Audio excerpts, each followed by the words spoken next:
Our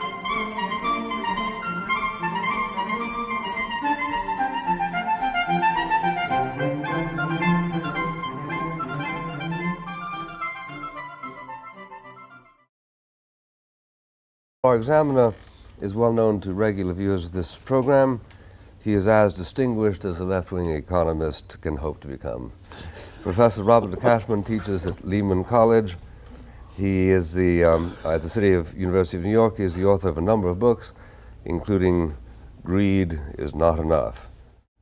Nothing has separated the Jewish and the black community more in the last generation than this issue of affirmative action, which for critical Jews invariably is termed quotas rather than affirmative action. Well, they're different. What? They are different. They are different. Let me in fact suggest this as a hypothesis. I'd be interested in your comment. Has there not been throughout our history a whole set of formal, informal, affirmative actions for white males, for Episcopalians, for graduates of Ivy League colleges, pardoning your presence, Mr. Buckley, has there not, in fact, why not him? In clubs, I suppose, I'm not sure whether I should include myself. I went to Columbia. Oh, yes. What about clubs like the Century Association in this city, the Bohemian Grove, the Duquesne Club, the various clubs which are engaged in affirmative action for limited groups of their own members? In all of these clubs, important business is transacted to the benefit of the members and to the exclusion of people who are not members. We've had affirmative action of all kinds in this country addressed to the interest of the stronger groups. Now, comes a moment in our history when affirmative action, for a bit, is advanced for the benefit of groups which have been traditionally at the short end of the distribution of good things in our society.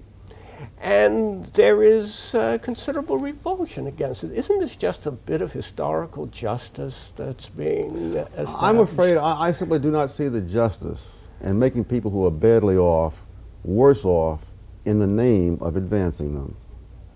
You contrast the black experience in the 1960s and the 1970s.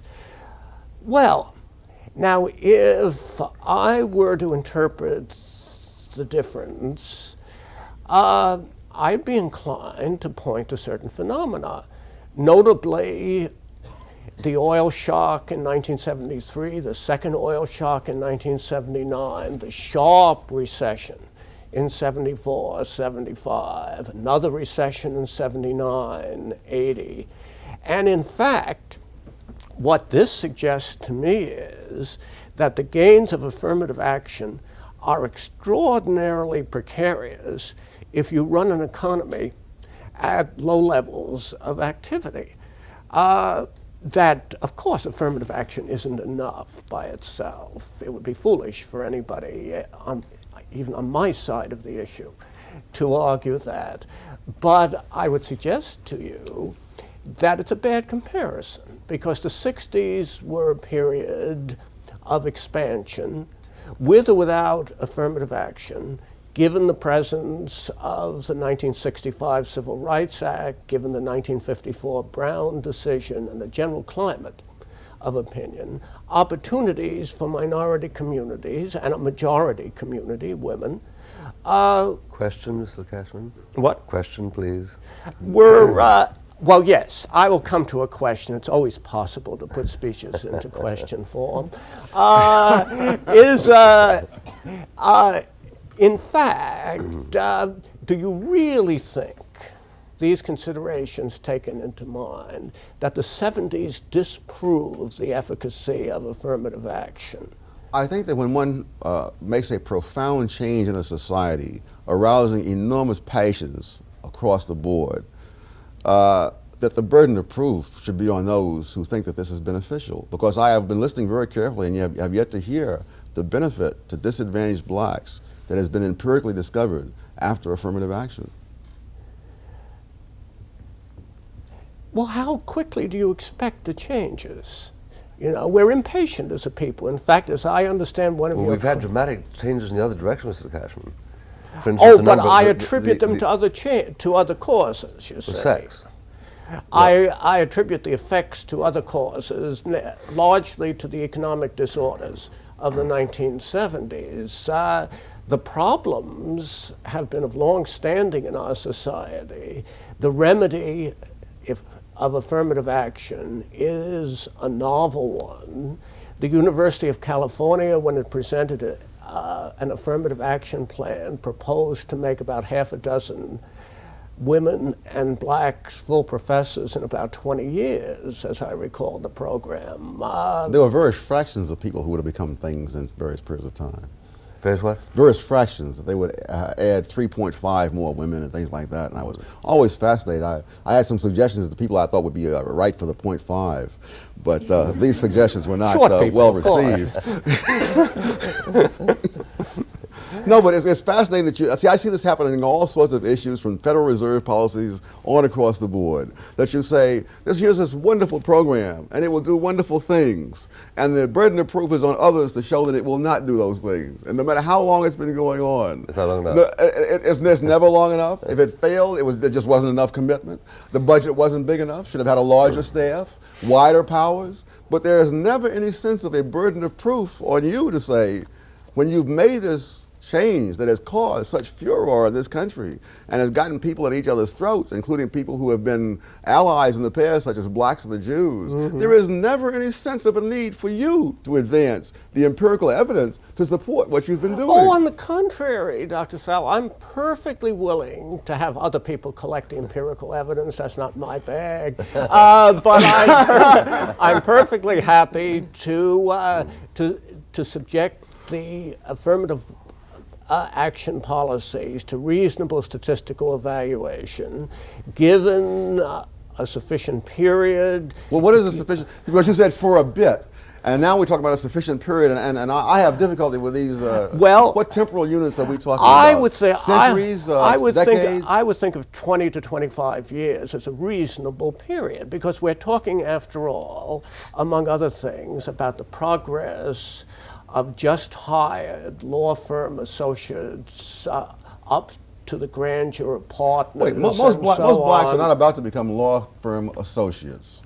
The real problem is the kid in the South Bronx who has a tough time getting his first job as an unskilled worker because the employer is scared to hire him, because if he doesn't work out and he fires him, he may have to deal with the NAACP, with the EEOC, and God knows who else. Oh, I have so simple a remedy for that, Mr. Sowell. Oh, I'm happy to share it. What is All we need to do is to revert to the goals of the Humphrey-Hawkins Balanced Growth and Full Employment Act. Gee, and then why didn't I think of that? Well, that's because you were tired from talking earlier. But if in fact we ran the economy at very high levels of employment, employers would be less picky, less choosy, as they were during the Second World War. I don't advocate World War III as a solution to the problem. Good. But it is nevertheless... Shall I answer the Humphrey-Hawkins thing? What Humphrey-Hawkins represents is doing what we've done in the public schools, promoting people along just because of, it's time for them to be promoted or passed along. And now, instead of confining this to the educational system, in which it's been a total disaster, we're now going to extend this into the marketplace so that people will be hired, regardless of other kinds of considerations, and passed along. That at no point will they be forced to meet any kind of standards. Portugal has Humphrey-Hawkins, Do they? and the highest per capita debt in the world. Well, let me All hark in back... 9 years. They didn't even take 25 years. I see. Let me hark back to World War II, where I have the advantage of chronological antiquity to help me. Not that I can much, really. recall it. The fact is that during the Second World War, 13 million people were in uniform, I among them by invitation of a group of my neighbors. And At the same time as we supported a massive military effort, we actually improved the civilian standard of life during the Second World War. Now, how did we do it? We drew into the labor force all kinds of people who had been regarded as unemployable for assorted reasons, good and indifferent, bad perhaps, but it turned out that when there was a shortage of people, instead of a shortage of jobs, employers became ingenious. All right, let me take that point, you see, because I have made the argument, you see, that the minimum wage law tends to make it tougher for minorities to be employed. Then, by extension, one would say, conversely, a maximum wage law would make it easier. And what we had in World War II was a maximum wage law. And therefore, we had price and wage controls, and therefore we had a chronic shortage of labor across the board. And under those conditions, women, minorities, etc., were hired in unusual rates. So I'm happy to see you agreeing with the paradigm that I was taught at Chicago, that indeed the number of jobs and people and so forth are all functions of price. Chicago has had a malignant influence. Not nearly as much as it should have. It's also true that after the war, there were 9% black teenagers unemployed, and now that figure is more like 40%. And that's supposed to be after 40 years of progress under your system.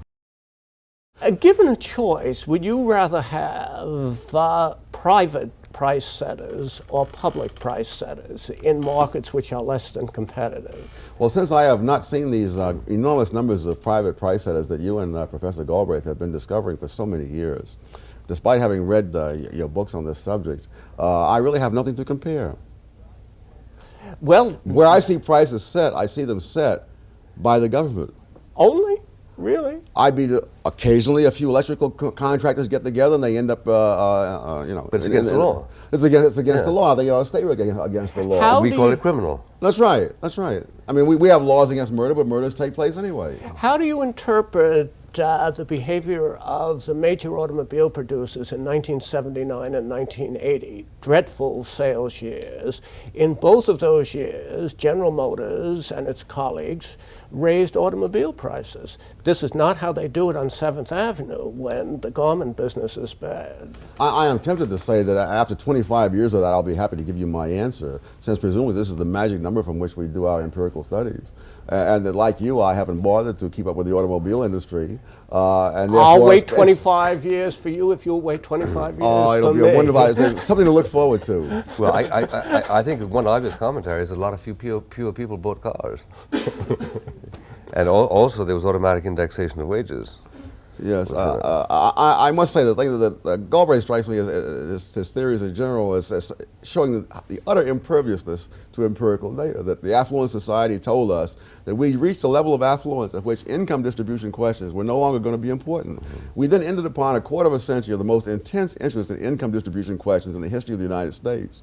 He informed us about the industries of the country, that now we had corporations that were immortal and that really didn't obey the rules laid down in such terrible places as Chicago because they were invulnerable to the marketplace. Half of them went bankrupt. W.T. Grant got wiped out. The Graflex Corporation used to supply 80% of all press cameras. They are now nowhere to be seen on the landscape. Neither would Chrysler be anywhere on the landscape but for the intervention in which so many liberals joined. You know, empirical evidence does matter. It does. I see less of it than you do. I'm willing to believe that because you've said so. I've been asking you for it and I haven't gotten any of it. So I'm perfectly willing to agree with you on that. But Gentlemen, we have 1 minute. The major piece of empirical evidence that I think you've cited this hour has really been the contrast between the 60s and the 70s. No, it's been the contrast between well-off people and badly off people. And that's true in other countries as well, that in Malaysia, where they've had affirmative action for the same amount of time, it's had the same results. It has done nothing for the poor Malays. The lowest level of Malays receive a smaller percentage of all the income received by Malays today than before this program was put into effect, as is true of blacks in the United States. Is it worthless to do something for anybody but the very poor? I would like to see the well-off take care of themselves. If they can't, who can? Thank you very much, Professor Cashman. Thank you very much, Professor Thomas Sowell.